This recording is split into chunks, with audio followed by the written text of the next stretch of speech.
So my name is Dmitry and I'm a video editor and filmmaker with 6 years of experience in this field.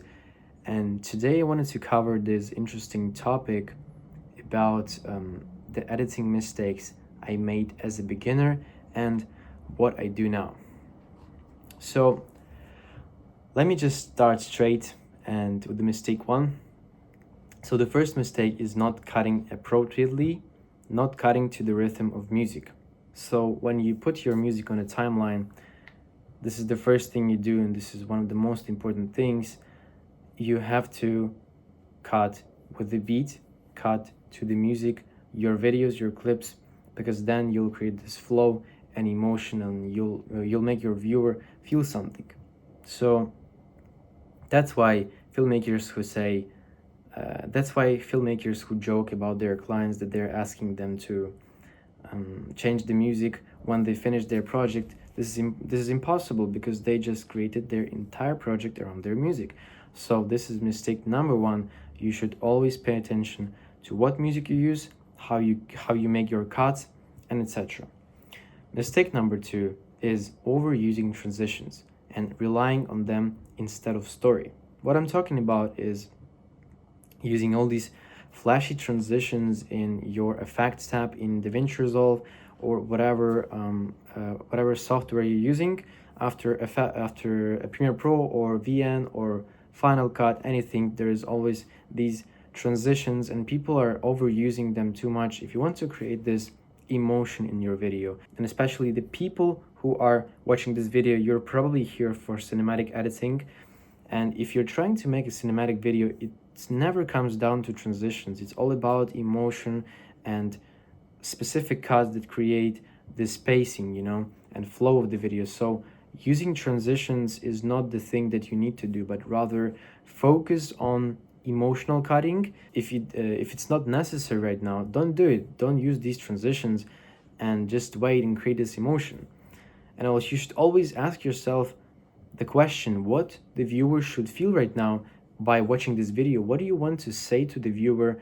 Because you're not just creating the video for the sake of creating the video. You're obviously doing it for some reason, and there's something behind the video. Videos are one of the forms of telling the message to people. So we have forms of writing, speaking, and something else, but videos are a great form to tell people your opinion. You should focus on providing a good message and not just creating a video. So this should have some emotion, this should have some message in it, and create this story. So the mistake number three is ignoring sound design. No room tone, no texture, no anything. So I was creating videos in my first years, and I was just feeling that there was something lacking in my videos, and I didn't know what was exactly lacking, and I spent a lot of time discovering it, and with time I learned new things and eventually came to sound design. And I was really surprised what actually sound design can do with your video. Like, it can make your video look a lot more better than without the sound design. And like I mentioned in my previous videos on this channel, your viewer never actually pays attention to the sound design. It's all about like subconscious. It's all subconsciously. Like, if you ask your friend or your viewer, what do you think about my sound design in this particular video? And they'll say like, what do you mean sound design? Is it like a joke or something? Because they always think that sounds come naturally, or they're pre-recorded in the video, and nobody really pays attention to how these sounds are actually created. But the thing is that you use them from the internet in most cases. Sometimes there are people who pre-record their sounds with their microphone. This is also a good option. You can build your own library by recording sounds on the street, like birds singing, leaves, what else? Wind, cars, people talking, dogs barking, I don't know, like anything. You can build an entire library, but by just looking for the sounds in the internet is just faster option, because there are libraries built for you already and you don't have to record it by yourself. So just look for the royalty-free sound design music, and here you go.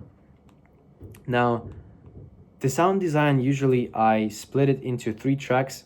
So not actually 3, but so you have 5 tracks, which is music, then you have voiceover, then you have ambience, then you have actions, and then you have accents. So music is obviously, voiceover is obvious, and then you have ambience. This is what is going on around you. People talking, cars driving, like I told you. Then this can be wind, this can be sea if you're by the sea, anything else, something what is going on around you. Then you have actions. In actions, this is like, I don't know, typing a keyboard, then I don't know, walking steps. What else? Can be anything that is related to actions. So then the third track is accents. What is accents? This is whooshes and risers and all of these transitions with sound to create more emotional feeling in your viewer. And then here you go, this is your sound design, and just try to make this like I said, and you will definitely feel the difference. And so if you want to explore more about sound design, you can check out my other videos. There's definitely a lot more about sound design. Now, the next mistake, the fourth one, is lack of structure, just throwing clips in without a plan. So actually you have to create first a plan. How do you want your video to look, like I mentioned in the beginning of this video? Then, like after that, you start with what? You start with creating your folders, everything else, packaging, because then if you delete something, lose something, you just lose the footage. Then DaVinci or any other software, like because I use DaVinci, that's why I'm mentioning it, says you that I cannot find your footage, where is it? And then you're like, where did I move it? I don't know. And you start spending time searching for it, but your client waits for the final result. So yeah, it's a bit annoying, and you have to spend those extra 10 minutes on packaging everything, and you will thank yourself later. Then after you packaged everything, also it's not ideal to throw like everything on a timeline. You have to first create a little bit of, like, use your imagination. How do you want your video to look like? And then search first for the music, then think about this vibe of the video, and then just maybe create a script or pinpoint, and then start creating the video.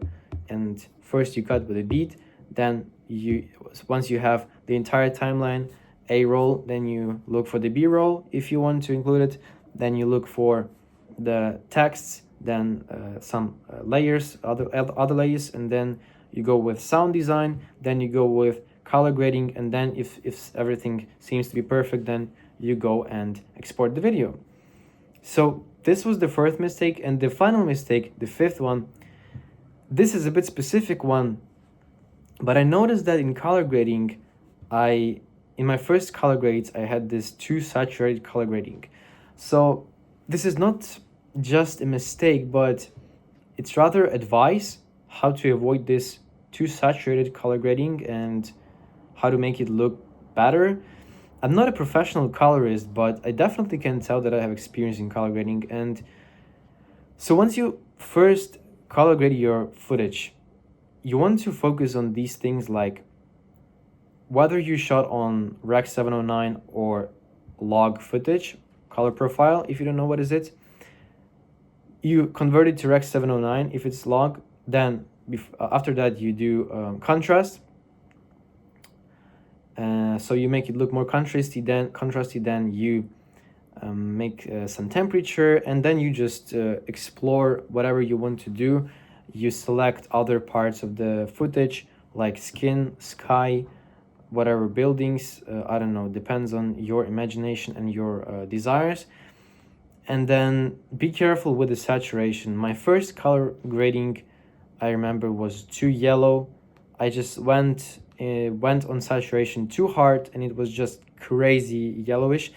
But at the end of the day, actually, that video went out on social media and people didn't really notice that it was too yellow, you know. They were just paying attention to the storytelling and the pacing of the video. Maybe they noticed a little bit, but they didn't really pay attention to that one. So just when you're starting out, don't really, this is the bonus probably advice, don't really overthink about your edits. Just make as much edits as possible and just create those projects and see how people react on them. But also don't really take on too much advice, you know. And so just analyze them, like analyze your videos and listen to what people say, but don't listen too much. So just balance it, you know, and don't be afraid to post things. Don't be afraid, because now in this modern world of this personal branding era, you know, it's very important to know how to make videos. So yeah, these were the 5 mistakes and the bonus advice for this video. I hope you liked that. And if you want to explore more about cinematography, filmmaking, editing, I have a Telegram channel, and the link for this channel is in the description. You can check it out. It's completely free. Also, if you want to see my videos, my cinematic videos, I have my main channel. The link is also in the description. So thank you guys for watching and see you in the next one. Stay aligned.